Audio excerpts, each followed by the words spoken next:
नमस्कार, मी ऋषी देसाई. सुवर्ण कोकण सामर्थ्य महाराष्ट्राच्या विशेष कार्यक्रमात आपलं स्वागत. शेती आणि शेतीपूरक उद्योगातील श्रीमंती याबद्दल आपण नेहमीच भरभरून बोलत असतो. आज आपल्यासोबत आहेत सुवर्ण कोकणचे संस्थापक अध्यक्ष सतीश परब. स्वागत आपलं. खरं तर अर्थसंकल्पानंतर बदललेली गणित असतील किंवा बदललेल्या राजकीय प्रवाहानंतर मतदार म्हणून जिल्हा परिषदेच्या निमित्तानं महाराष्ट्राच्या गावखेड्याकडे बघायची स्वरूप धामधूम असं सगळं आजचं वातावरण आहे.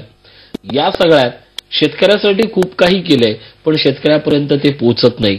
आश्वासनं दिली जाणारी माणसं वेगळी आहेत आणि ज्यासाठी जो निधी पोचायला पाहिजे तो न पोचलेली माणसं वेगळी. एका दुष्टचक्रात महाराष्ट्रातला सर्वसामान्य शेतकरी सापडलाय.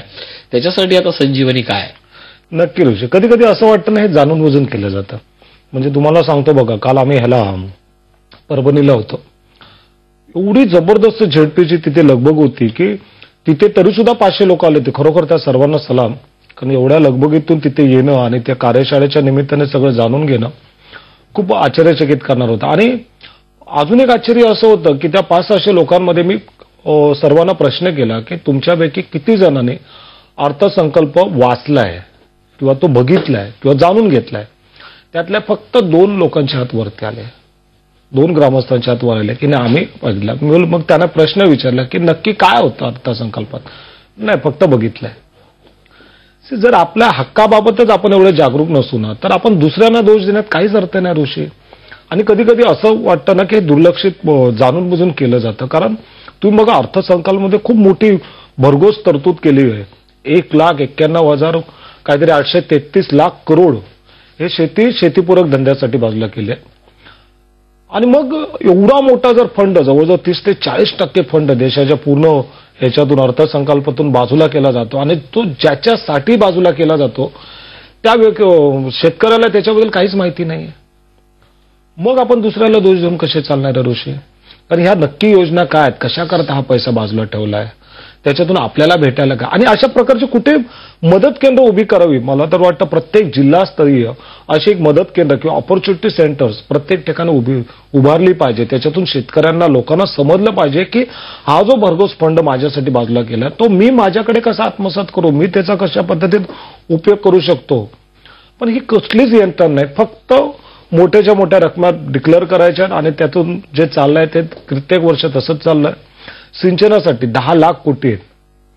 आता मला सांगा, जर 10 लाख कोटी तिथे आहेत, मग शेतकऱ्याला कसं समजेल की मला ते कसे काय भेटू शकतील? त्यासाठी कुठली यंत्रणा आहे?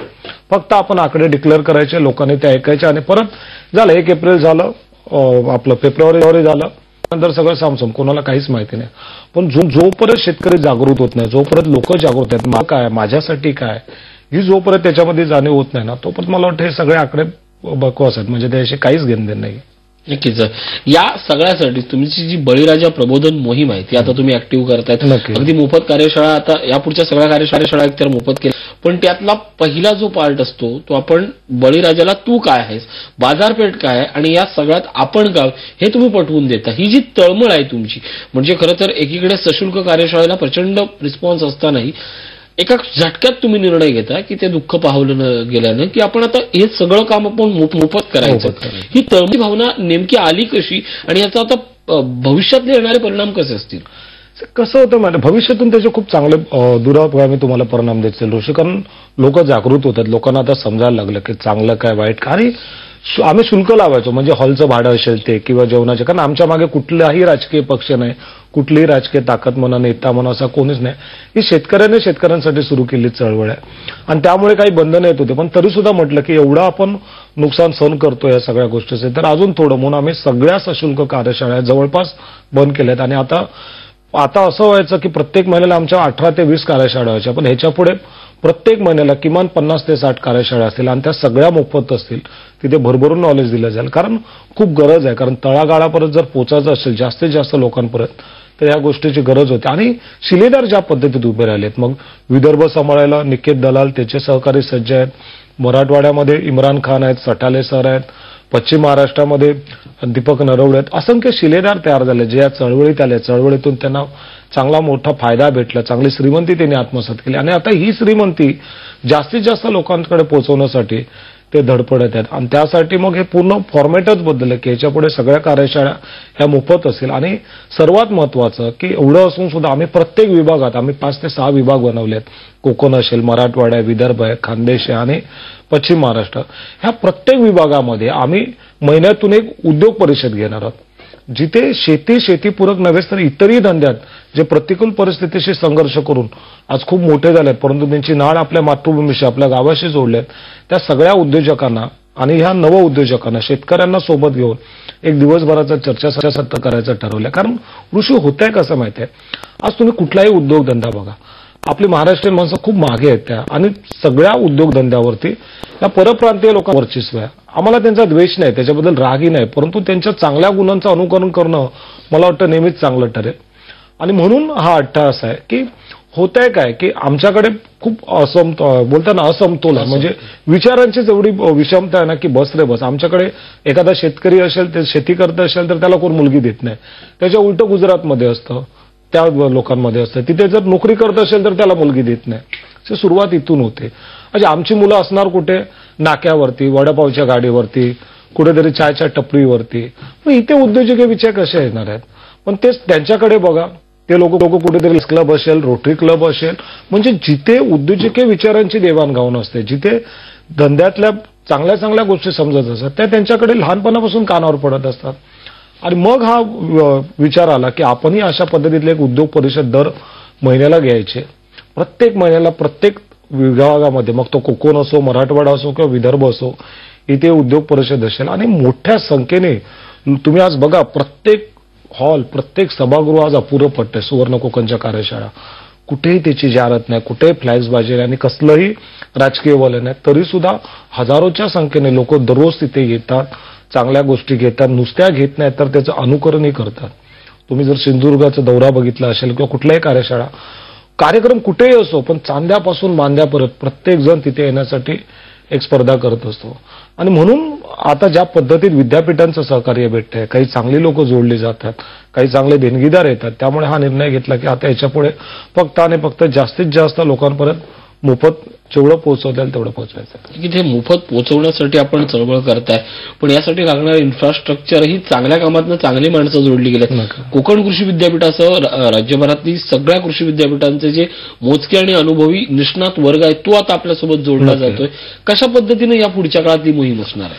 नाही, खूप चांगल्या पद्धतीने. म्हणजे आता सगळीकडनं मत्तीचे हात आहेत त्या दृष्टी. म्हणजे कोकण कृषी विद्यापीठच नव्हे तर मराठवाडा विद्यापीठ असेल किंवा परभणीचं विद्यापीठ असेल, अकोला राहुरी विद्यापीठ असेल, सगळी विद्यापीठं हातमत्तेचे पुढे करतात. त्यांच्याकडे संशोधक आहेत, त्यांच्याकडे अनुभवी तज्ज्ञ आहेत. ती पूर्ण फळी आमच्या मागे ते सोबत द्यायला तयार आहेत. आणि त्यामुळे लोकांपर्यंत आता चांगल्या गोष्टी जायला वेळ लागणार नाही. आणि बघा, तुम्ही एवढ्या छान पद्धतीत चाललंय सगळ्या गोष्टी. मी नेहमी सांगतो, तुम्ही बघाल की प्रत्येक वेळेस आमचा एक कटाक्ष असतो की शेतकऱ्यांना आम्ही एकच सांगतोय की तुम्ही जे वर्षानुवर्ष करता, जे विकलं जातं, पिकतंय ना, ते तुम्ही विकू नका. ऑलरेडी ऍक्च्युअली आपण ते विकतही नाही, ते तर आपण दुसऱ्याच्या हातात हँडओव्हर करतो, बाजार समिती म्हणा किंवा कुठे. पण आता थोडासा आपण चेंज करूया, स्वतःमध्ये बदल करूया. आपण आता जे विकताय ना ते पिकवायला शिकूया. मग ती हळद लागवड असेल, मसाल्याची पिकं असतील, प्रोसेस केलेली काही गोष्टी असतील. कारण तुम्ही बघा, असं नाही की पैसा नाही. आज मी मागे परभणीला गेलो होतो, जवळजवळ 1.5 महिन्यामध्ये जालना बाजारपेठेमध्ये, बाजार केंद्रामध्ये, समितीमध्ये 1.5 महिन्यामध्ये 100 कोटीची तूर विकत घेतली गेली नाफेड मार्फत. आता मला एक सांगा, यावर्षी तुरीचं उत्पादन खूप जास्त आहे आणि त्यामुळे तुरीला भाव जो 40 ते 45 रुपये. पण तेच जर आपण तुरीची तूर डाळ बनवली तर आपल्याला नक्कीच 100 रुपयापासून ते 150 रुपयापर्यंतचा भाव भेटेल. मग तूर आणि तूर डाळ ही प्रोसेससाठी किलो मागे फक्त 8 ते 10 रुपयेच खर्च येतो. पण मिळणारा जो नफा आहे, जे मार्जिन आहे, ते खूप मोठं आहे. अच्छा, अजून एक दुसरी गोष्ट की आजच्या म्हणजे गेल्या वर्षी भारत सरकारला 75 लाख मेट्रिक टन तूर डाळ ही आयात करावी लागली. ह्याचा अर्थ तिचं शॉर्टेज आहे. म्हणजे अशा जर गोष्टी आपण तयार केल्या तर त्या विकण्यासाठी कुठे मार्केट शोधायची गरज नाही, कोणावर अवलंबून राहायची गरज नाहीये. आणि म्हणून मी नेहमी सांगतो की जे विकलं जाते ना ते पिकवायच्या मागे लागूया. आणि सुवर्ण कोकणच्या सगळ्या कार्यशाळेतून जर तुम्ही कटाक्ष बघाल, पण ह्याच गोष्टीवर असतो. नक्कीच मित्र, सुवर्ण कोकणच्या कार्यशाळाची नेमकी संक्षिप्त रूपात आधी माहिती करून घ्या की या कार्यशाळेतनं तुम्हाला शेतकरी बनवलं जात नाही, तुम्हाला श्रीमंत उद्योजक बनवलं जातं. आणि अजूनही या चळवळीचा ठाम विश्वास आहे, श्रीमंती ही शेअर बाजारात नाही, श्रीमंती फक्त शेतकऱ्याच्या शेतात लपलेली आहे आणि ती आम्ही तुमच्यापर्यंत आणि ती तुम्ही जगापर्यंत पोहोचवणं हाच या चळवळीचा उद्देश आहे. छोटासा ब्रेक घेतोय, पात्रा सुवर्ण कोकण सामर्थ्य महाराष्ट्राचे.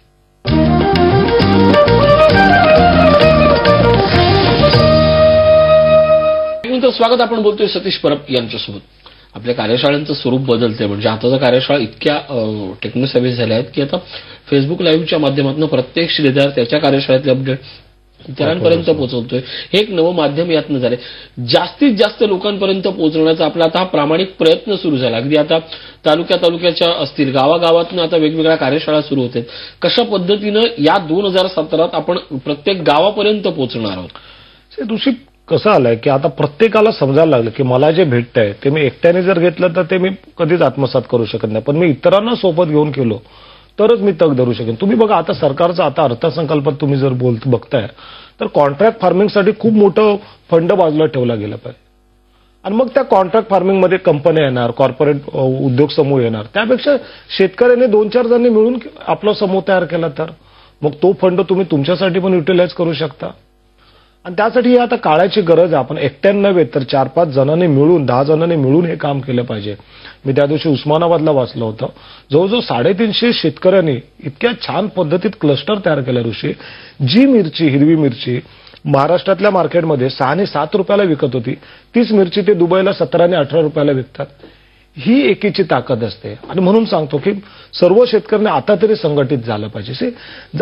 होत आहेत लोक संघटित, पण ते जातीच्या नावावर. तिथे पंजाबमध्ये जाट उभे राहत आहेत, ह्याच्यामध्ये तुमच्या गुजरातमध्ये पाटीदार पटेल तयार होतात, महाराष्ट्रात मराठा. पण हे जातीसाठी च्या नावाने एकत्र येण्यापेक्षा पोटाच्या नावाने जर एकत्र आले, एक शेतकरी म्हणून सगळे एकत्र आले ना, तर खूप वेगळं चित्र बघायला भेटेल. पण हे चित्र खूप धुसरू झालं की मला वाटतं 70-80च्या दशकात अशा गोष्टी दिसत होत्या, पण आता प्रत्येक जण विभागला गेलाय जातीमध्ये, पातीमध्ये. आणि त्यामुळे नुकसान होतं हे सर्वस्व शेतकऱ्यांचं, सर्व लोकांचंच ऋषी. नक्कीच. जातीपेक्षा हळदीच्या पातीवर जर आपण प्रेम लवकर श्रीमंत असा आपला या सगळ्या गोष्टीतलं आपलं म्हणणं आहे आणि ते इतरांपर्यंत पोहोचवतोय. विशेषतः या पुढच्या काळात, म्हणजे मगाशी जो प्रश्न विचारला, प्रत्येक गावापर्यंत आपल्याला पोहोचायचं हे शिवधनुष्य. आता शिलेदारांनी नवे शिलेदार कसे निर्माण करावे? सगळ्यात महत्वाचं म्हणजे जे लोक ह्या चळवळीत आले आहेत, त्या चळवळीत त्याने डीव्हीडी असेल, अभ्यास दौरा असेल, कार्यशाळा असेल, यातून ती श्रीमंती आत्मसात केली आणि स्वतः ती श्रीमंती रुजवत आहेत. मला सर्वांना हेच म्हणायचं आहे की जास्तीत जास्त लोकांनी आता पुढे या. आपापल्या तालुक्याची, आपल्या गावाची, आपल्या जिल्ह्याची जबाबदारी घ्या. तुम्हाला लागणारी सगळी मदत, जेवढं इन्फ्रास्ट्रक्चर असेल, एक्सपर्टीज असेल, आम्ही देऊ. पण ही श्रीमंती जास्तीत जास्त लोकांपर्यंत पोहोचणं खूप गरजेचं आहे. अन्यथा काल माहिती आहे तेच पुन्हाचं दिसलं की मुठभर लोकांच्या हातात श्रीमंती. आपण गरीब होतोय, श्रीमंत होतोय असं ओढून चालणार नाही ऋषी. आपल्यालाही श्रीमंतांसारखं वागावं लागेल. आपल्यालाही त्यांचे स्वभाव, त्यांच्या काही चांगल्या गोष्टीचं अनुकरण करून केलं पाहिजे. अन्यथा तो ऑक्सफॉर्मचा तुम्ही जर हे बघितलात, रिपोर्ट बघितलात की भारतातल्या 57 लोकांकडे एकूण भारताची जी 125 करोड जनता आहे त्यातल्या अर्ध्या जनतेचं म्हणजे 75 कोटी, आपलं 60 कोटी जनतेवर जेवढा पैसा आहे ना तेवढ्या 57 लोकांकडे. मग हे जर पूर्ण विषमता मिटवायची असेल आणि प्रत्येकाला तर सुखी समृद्ध व्हायचं असेल, तेही शेतीपूरक धंद्यातून, तर ही चळवळ जास्तीत जास्त लोकांपर्यंत पोहोचणं अतिशय गरजेचं आहे ऋषी. नक्कीच. या चळवळीच्या माध्यमातून प्रत्येक गाव आता संपन्न होऊ शकतो, हा आपला सगळ्यात महत्वाचा विचार आहे. त्या पद्धतीने काम करण्यासाठी काय करणं भाग आहे आवश्यक भविष्यात? एक तर पहिली समजून घेतली पाहिजे ही चळवळ काय, आणि त्यासाठी मोफत कार्यशाळा अतिशय सुंदर माध्यम आहे ऋषी. तुम्ही ते समजून घ्या. आम्ही गोष्टी त्याच सांगतो, पण त्या नव्या पद्धतीने आधुनिक तंत्रज्ञानाची कशी सांगड घालायची, कशा पद्धतीत कमी पैशामध्ये, कमी वेळेत आणि कमी भांडवलात आपण श्रीमंत कसं होतो हे पहिलं शिकून घ्या. तुम्ही ती श्रीमंती आत्मसात करा, अनुभवा आणि मग ती इतरांकडे पोहोचवा. पण इथे एकच मी नेहमी सांगत असतो की ती श्रीमंती तुम्ही एकट्याने आत्मसात नाही करू शकत. त्यासाठी तुम्हाला 2-4 जण, 8-10 जण एकत्र आलं पाहिजे. आणि होतंय काय माहितीये ऋषी, एवढं चित्र ते चुकीचं रंगवलं गेलंय शेतीबाबत की शेती म्हणजे निराशा, शेती म्हणजे नैराश्य, शेती म्हणजे नुकसान आणि शेती म्हणजे शेवट जाऊन आत्महत्या. आणि त्यामुळे कोण धजावत नाहीये शेतीपूरक धंद्याकडे जायला. परंतु जर त्या शेतीला जर आपण नवीन तंत्रज्ञानाची सांगड घातली, नव्या गोष्टीचं अनुकरण केलं, तर तुम्हाला मी सांगतो 100% त्याच्यात यश आणि यशच आहे. फक्त हे यश घेण्यासाठी आपण किती तयार आहोत, आपण किती आतमधून पेटलो गेलो आहोत, आपल्याला किती राग आहे. आजपर्यंत जी गरिबी दारिद्र्यामुळे आपल्याला अपमान सहन करायला लागले, जी लाचारी पत्करायला लागली, तिच्यामुळे आपण किती दुखावलं गेलो, किती आतमधून पेटून उठलंय ना, ह्यावर या सगळ्या गोष्टी येतात. इतरांना फायदा भेटतोय म्हणून मी ते शेतीत येईन तर तसं नाही ऋषी. तुम्हाला जर शेती हा उद्योग म्हणून करायचा असेल आणि त्यातून जर शाश्वत श्रीमंती जर आत्मसात करायची असेल ना, तर तुम्हाला संपूर्णपणे झोकून द्यावं लागेल. तुम्हाला चांगला अभ्यास करावा लागेल. जास्त आणि मोठा अभ्यास नाही की 5-10 वर्षाचा डिप्लोमा आहे, डिग्री असं काही नाहीये. फक्त 90 दिवस द्यायचे आहेत. ज्या व्यक्तीला वाटतं की मी 90 दिवस पूर्ण मनाने तळमळीने देऊ शकतो, त्या सर्वांसाठी शेती आणि शेतीपूरक धंदे एक अतिशय सुंदर माध्यम आहे. श्रीमंत होण्यासाठी युगानुयुग वर्षानुवर्ष कष्ट करण्याची गरज नसते. 90 दिवसाचा प्लॅन सुवर्ण कोकणचा रेडी आहे.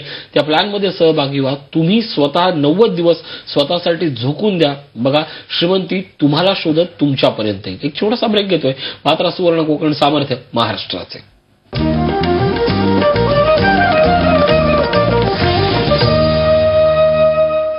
ब्रेकनंतर स्वागत. आपण बोलतोय सतीश परब यांच्यासोबत. मला सांगा, 90 दिवसाचा हा कोर्स, 90 दिवस स्वतःला देणं आणि त्यानंतर श्रीमंत होणं, या 5 स्टेप आहेत तरी कशा? कसं आहे माहिती आहे ऋषी, मी नेहमी सांगतो की बघूया काहीतरी होईल की नाही, किंवा इतरांना जमतं आपल्याला असं नको. जर तुम्हाला खरोखरच मनापासून वाटतं की आपल्यालाही श्रीमंत व्हायचं आहे, आपल्यालाही आपल्या घरातल्यांचे दिवस बदलायचे, त्यांचा आर्थिक स्तर उचलायचा आहे, हे मनापासून वाटत असेल ना, तर सुरुवात करा.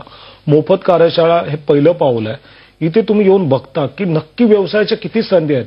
अतिशय कमी पैशात, कमी वेळेत किंवा कुठल्याही जास्त शिक्षण नसताना देखील आपण कशा पद्धतीत आपला धंदा उभारू शकतो. आणि मग इथे थिंकिंग प्रोसेस सुरू होते की मी काय करू शकतो. तुमचं स्वतःवरचं खरं सामर्थ्य तुम्हाला ओळखता येतं की मी नक्की काय, माझ्यात पोटेन्शियल काय, माझ्या भौगोलिक परिस्थितीनुसार, माझ्या वेळेनुसार किंवा माझ्या उपलब्धतेनुसार मी नक्की काय व्यवसाय सुरू करू शकतो. हे एकदा तुम्ही तुमच्या मनाचा निर्धार केलात ना की नाही मला हा व्यवसाय करायचा आहे, तर तो लिहून काढा आणि तो घरातल्यांना बिलकुल दाखवू नका सुरुवातीला तरी. कारण त्यांना त्यातले श्रीमंत, त्यांना त्याच्याबाबत फक्त निगेटिव्हच गोष्टी आजपर्यंत लोकांनी त्यांच्या मनावर टाकल्या. त्यामुळे त्यांना जर तो दाखवायचा असेल तर त्यांना सोबत कार्यशाळेत घेऊन या. त्यांना तिथे बघून देत की आपल्याच आजूबाजूची आपल्यासारखीच सामान्य माणसं किती असामान्य काम करतात नाही, किती पैसा कमवतात. तेव्हा त्यांचा आत्मविश्वास वाढेल. आणि जेव्हा तुम्ही निर्धार करता की मला ह्या व्यवसायात माझं करिअर करायचं आहे, मला श्रीमंत व्हायचं आहे, तर त्या व्यवसायाची निदान किमान 2 वेळा तरी DVD असेल, पुस्तकं असेल, ती अक्षरशः बाहेर करा, तुमच्यामध्ये घुळवा ती. त्यातले प्रत्येक पॉईंटने पॉईंट लिहून घ्या, जेणेकरून तुम्ही टेक्निकल अतिशय साऊंड ऑल तुम्हाला सगळे त्यातले ज्या बारकावे आहेत ते कळतील. आणि समजा काही बारकावे नाही कळले 8-10%, कारण DVDची ताकदच एवढी आहे, ज्या पद्धतीत ते चित्रण केलं ना की तुम्हाला सगळ्या छोट्या छोट्या गोष्टी सुद्धा त्यातून कळायला लागतात. आणि जरी काही गोष्टी राहिल्यात तर ज्या काही आमचे विशेष ट्रेनिंग असते, जिथे त्या क्षेत्रातले तज्ज्ञ यशस्वी उद्योजक संपूर्ण अनुभवाची शिदोरी रीती करत असतात, ती एकदा अटेंड करा. आणि त्यानंतर मात्र तुम्हाला एखाद्या फार्म हाऊसला किंवा एखाद्या अभ्यास दौऱ्याला जायचं असतं आणि ज्या गोष्टी आपण शिकल्या आहोत त्या प्रॅक्टिकली अनुभवायच्या असतात. कारण काय होतंय की तुम्ही कितीही टेक्निकल साऊंड झालं ना तरी तुमच्या मनातली भीती, न्यूनगंड या गोष्टी असतातच. आणि त्या जर दूर घालायच्या असतील तर तुम्हाला अशा अभ्यास दौऱ्याला जाणं खूप महत्वाचं आहे. आणि अभ्यास दौऱ्यानंतर तुम्हाला अशा पद्धतीने एक सर्टिफाईड कोर्स करायचा आहे की ज्याच्यामध्ये तो व्यवसाय उभा करण्यासाठी तुम्हाला पैशाची अडचण नाही राहिली पाहिजे. भांडवल नक्की कसं उभं करायचं, त्यासाठी प्रकल्प अहवाल कसा करायचा, त्यासाठी नक्की सरकारची योजना काय, हे तुम्हाला समजायचं. आणि ज्यावेळेस तुम्हाला त्या मान्यताप्राप्त संस्थेचं सर्टिफिकेशन भेटतं ना, त्यावेळेस तुम्हाला अनुदान घेताना, बँकेतून लोन घेताना त्याची खूप चांगल्या पद्धतीने मदत होते. पण मी नेहमी लोकांना सांगतो की पहिलं तुम्ही लोनच्या वगैरे मागे जाऊ नका. तुम्ही पहिलं स्किल आत्मसात करा, कौशल्य आत्मसात करा आणि छोटीशी काय ना तुम्ही सुरुवात करा. तुम्ही अनुभवाने पण दांड घ्या, तुम्हाला त्यातले बारकावे सुद्धा कळून देत. आणि मग तुमचा व्यवसाय बघा, तुम्ही कधीच मागे वळून बघणार नाही. श्रीमंती म्हणतात ती हीच असते ऋषी. तुम्हाला स्वतःला त्या आगीतून बाहेर पडायचं असतं, तुम्हाला स्वतःला खूप मजबूत व्हायचं असतं. आणि म्हणून हे जे 5 टप्पे आहेत ना ते अतिशय महत्वाचे आहेत ऋषी. नक्कीच या 5 टप्प्यांबरोबरच मोफत कार्यशाळेतनं आजपर्यंत आपण त्यांना ज्ञान देत होतो. पण अनेकांनी प्रश्न असा विचारलाय की सुवर्ण कोकणने थेट जाहीर करून टाकलं की याच्या पुढे सशुल्क कार्यशाळा नाही. पण ती जी प्रशिक्षण आहे, कारण मोफतनं त्याला श्रीमंतीची आग लागेल, पण त्या भडकलेल्या वणव्याचं पुढे काय होणार, त्याला तुम्ही कुठला ऑप्शन देताय आता नवा? नाही, त्यांच्यासाठी डीव्हीडी पण खूप मोठं काम करू शकतात ऋषी. डीव्हीडी म्हणजे काय, ह्याच्या विशेष ट्रेनिंग असतात, त्याचंच ते चित्रण असतं आणि सर्टिफिकेशनचे कोर्स आहेत, हे सगळे आम्ही कृषी विद्यापीठातून देतोय. म्हणजे यापुढे आपण सर्टिफिकेटचे कोर्स देणार आहोत. कारण तिथे प्रकल्प अहवाल कसा करायचा, कशा पद्धतीत कोणती योजना सरकारने त्यांच्यासाठी त्या व्यवसायासाठी ठेवली, ह्या सगळ्या गोष्टीचा त्याच्यात समावेश असतो. आणि त्यामुळे नुसतं प्रशिक्षण नाही तर तो उद्योजक कसा म्हणून उभा राहिला, त्यासाठी सगळे प्रयत्न. नक्कीच मित्रांनो, या भविष्यात येणाऱ्या सुवर्ण कोकण तुमच्यासाठी केवळ एक चळवळ म्हणून नाही तर श्रीमंतीचा वणवा खऱ्या अर्थानं तुमच्यापर्यंत पेटता ठेवून तो इतरांपर्यंत अवघ्या समाजात कसा प्रज्वलित राहील, या सगळ्यासाठी आता चळवळ कार्यरत आहे. या चळवळीला गरज आहे ती म्हणजे तुमच्या कष्टाची आणि तुम्ही दुसऱ्यासाठी करणाऱ्या मेहनतीची. त्या जरूर या सुवर्ण कोकण या चळवळीत आणि शिरं झारवा. परत या ठिकाणी आलात, खूप सुंदर मार्गदर्शन केलं, आभार. झी 24 तास रहा एक पाऊल पुढे.